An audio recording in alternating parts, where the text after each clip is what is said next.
Hi, my name is Jennifer Boyer, and this is my introduction. I am currently a nursing student in the traditional BSN program. I am in nursing 345, 350, so second half of my junior year. I actually was born in Texas, but I grew up in Omaha. I moved here when I was in third grade, so Omaha is the place that I call my home. I am married. I have 2 children, a boy and a little girl.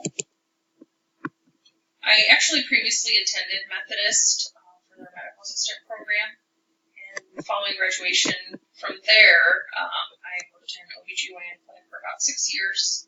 I truly enjoyed it, so that's really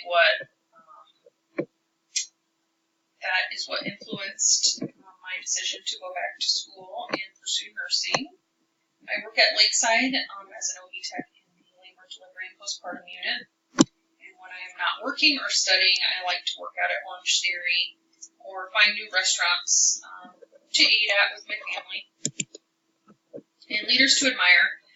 So I personally don't have cable. I am not really much into politics, and that may be viewed as a good or bad thing.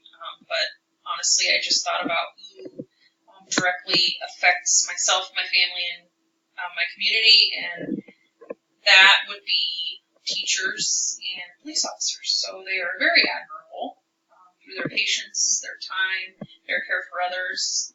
That can be said for many other professions as well as nursing, but every single day, my teacher, we have our teachers. My son, he has his teachers. They are wonderful. They are very inspiring. They have great role models, which there alone is a leader. So when I think about what's important to me, would be educating my son for the future, myself for the future, and also protecting myself and my family. I hope to maybe gain some more insight through this course in regards to leadership, leaders that I may not be aware about that are important. But overall, the ones who directly affect myself, my family, those around me, and my community, I would have to definitely say would be teachers and police officers.